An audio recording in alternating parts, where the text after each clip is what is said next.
Bonjour! Pour ma première vidéo sur Booktube, je me suis dit que j'allais me présenter un peu et après j'allais présenter les livres que j'avais lus durant le temps des fêtes, puis ceux que je prévoyais finir de lire durant le mois de janvier. Fait que dans le fond, pour me présenter, mon nom c'est Laurier, j'ai 22 ans, j'habite au Québec et j'ai décidé de me commencer une chaîne par rapport aux livres que j'aimais, parce que la lecture, ça fait partie de mon quotidien depuis que je suis jeune. Quand j'étais au primaire, tous les concours possibles dans les classes, j'essayais d'y participer. Puis avec le cégep, l'université, j'avais moins le temps de lire, mais avec une chaîne YouTube, je trouve que c'est une bonne façon de me pousser à reprendre la lecture, à continuer à lire, parce que c'est quelque chose de vraiment important pour moi. J'aimerais ça partager justement cet amour-là avec d'autres personnes. Donc, pour parler des livres que j'ai lus dans le temps des fêtes, le premier, c'est Les ours mal léchés de s'apprivoise à Noël. Ça a été écrit par Valentine Sterkan et publié aux éditions Hugo Boss. En gros, dans cette histoire-là, on suit c'est Irène. Elle a une belle vie, elle a un mari, une maison, mais elle commence à douter un peu de sa vie en France à ce moment-là. Et le notaire de Margaret, une amie à sa grand-mère, arrive pile au bon moment dans sa vie. Dans le fond, il vient la voir pour lui dire que Margaret, elle était morte et qu'elle lui laissait sa maison en Angleterre en héritage. Donc, Irène, elle a pris cette chance-là, elle a mis fin à sa relation, elle s'est dit que ça serait un bon moment pour prendre une pause, pour réfléchir à elle. Et elle va déménager dans la maison en Angleterre. Dans le fond, cette période-là, c'est vraiment au départ plus à court terme, mais peu à peu, elle commence à se faire à ce milieu-là. Elle devient super proche avec un de ses voisins, Jacob. C'est un vieux monsieur dans les années... qui a à peu près 70 ans, un peu plus. Ils deviennent super proches. Lui était ami avant avec Margaret. Et il devient super facilement ami avec Irène aussi. Et avec son autre voisin, ben, les relations sont un peu plus difficiles. Rudolph, c'est un veuf depuis 2 ans et il y a un fils, Quincy, qui a 9 ans et demi. Et c'est un peu grâce au fils que Irène et Rudolph commencent à devenir amis. Puis peu à peu, leur relation évolue. Puis ce que j'aime par rapport à ce livre-là, c'est que c'est vraiment un livre bonbon. C'est super facile à lire. Ça va rapidement. J'ai pas discuté. C'est toujours un plaisir de lire. Puis les relations entre les personnages, je trouve ça c'est tellement cute.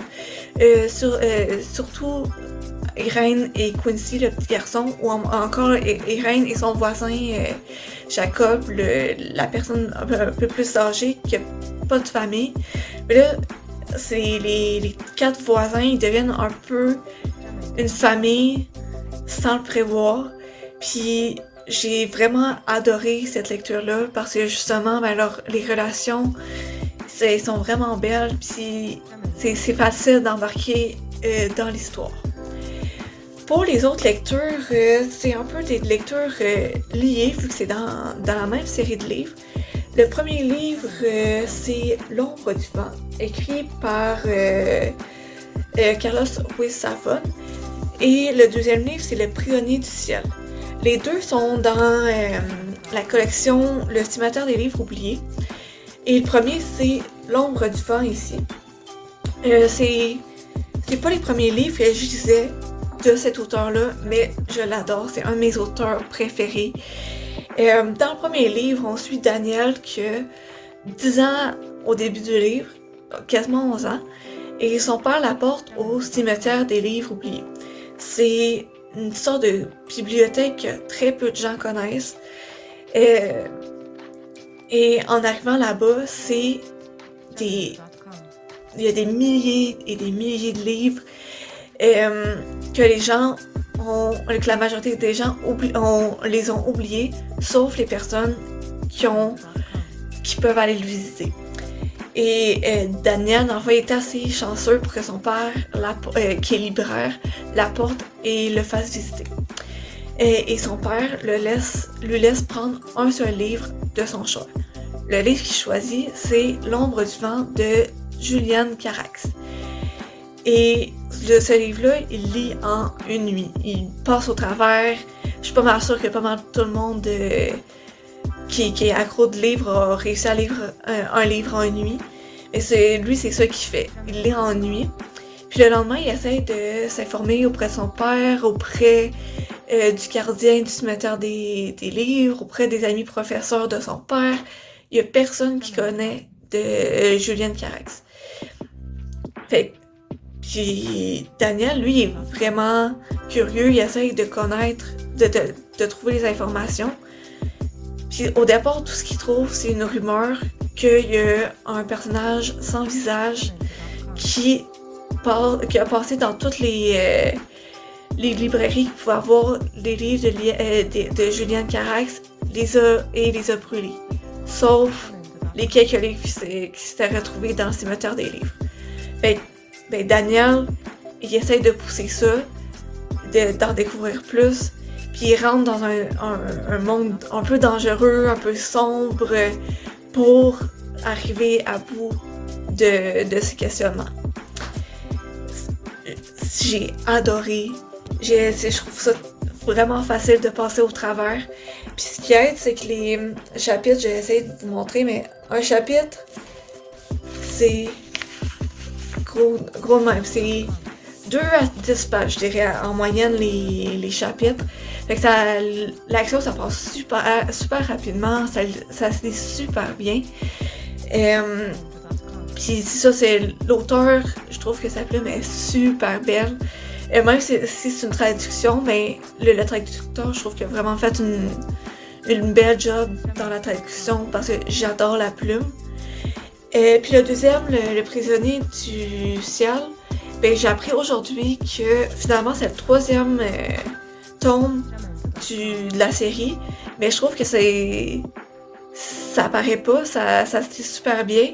Puis même si les 2 romans sont liés, les histoires sont quand même différentes. Fait qu'il y a tout de même le fil conducteur, mais c'est pas grave. Je me rends compte que c'est pas tant grave que j'ai lu le premier et après le 3e, parce que le lien entre les 2 livres se fait quand même. Puis dans ce livre-là, dans le premier livre, dans le fond, Daniel se lie d'amitié à un itinérant fermé. Puis le père de Daniel accepte de l'embaucher parce qu'ils ont besoin d'aide à la librairie. Et Daniel et Fermin deviennent meilleurs amis. Puis dans Le prisonnier du ciel, ça on voit un peu plus en détail l'histoire de Fermin. Puis son passé il est plus sombre que Daniel le croyait. Puis dans le fond c'est ça, c'est plus on en apprend plus sur le passé de Fermin. Et c'est ça, pour vrai, cet auteur-là, j'adore. Vous pouvez être sûr que je vais m'acheter bientôt le 2e puis le 4e livre, puis je vais les lire super rapidement. Puis sinon, pour les livres que j'aimerais lire d'ici la fin janvier, je m'attends pas à nécessairement lire les 2, parce que l'université commence bientôt, mais j'aimerais au moins ça d'en lire un des 2.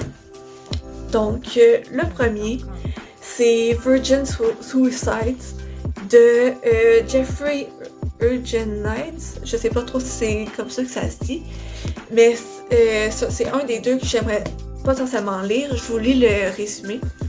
Jeune, belle et fragile, les 5 filles Lisbon se suicident dans l'espace d'une année. Difficile de comprendre ce qui se passe derrière les murs de la villa familiale, un quotidien étouffant, une mère plus sévère que les autres, une folie contagieuse. Des garçons du quartier, effrayés et fascinés, observent les filles s'effondrer une à une. Devenus adultes, ils s'interrogent encore. Euh, Comme vous pouvez vous en douter, ça parle quand même de sujets un peu tabous, un peu difficiles à aborder. En fait, ce livre-là, c'est une de mes amies qui me l'a recommandé, elle me l'a acheté pour ma fête. Et elle adore. Genre, c'est plusieurs livres qui parlent de sujets tabous. Et justement, lui, c'est du suicide. Puis je trouve que c'est quelque chose que moi, personnellement, je connais pas assez. C'est un sujet que je me suis pas assez informée dessus. Puis peut-être qu'un livre, même si c'est pas nécessairement. Ben, surtout que c'est sûr que je vais devoir faire d'autres recherches de mon côté individuellement par rapport à ça. Mais je trouve qu'il y a quand même une fiction, ça apporte quand même une certaine vision sur le sujet. Puis à ce qui paraît, c'est une bonne histoire. Fait que j'ai hâte de le lire. Puis sinon, un autre que j'aimerais lire, c'est La Reine des Neiges de Simon Rousseau. Dans le fond, c'est dans la série des contes interdits, il y en a plusieurs. Il y a la petite sirène, Réponse, Blanche-Neige, tout ça. C'est tout basé sur des romans de style Disney de princesse, mais avec des twists un peu plus sombres. Et je vous lis le résumé pour vous montrer un peu tout ça. Le meurtre immonde Je recommence. Le meurtre immonde d'un prêtre dans un pensionnat autochtone au début des années 1970. L'inconcevable suicide du grand-père d'une journaliste, prête à tout pour faire éclater la vérité. Un chaman amérindien banni de sa communauté, reclus au cœur d'une forêt mystique. Une entité ancienne, née du froid et de la famine, prête à rétablir son pouvoir sur son royaume de glace. Une effroyable légende oubliée de tous. J'ai quand même assez hâte de lire ce livre-là parce que moi, personnellement, j'adore les films de Disney et les livres de princesses. Mais j'ai hâte de lire un livre avec une twist un peu plus sombre par rapport à un film que une histoire que j'aime.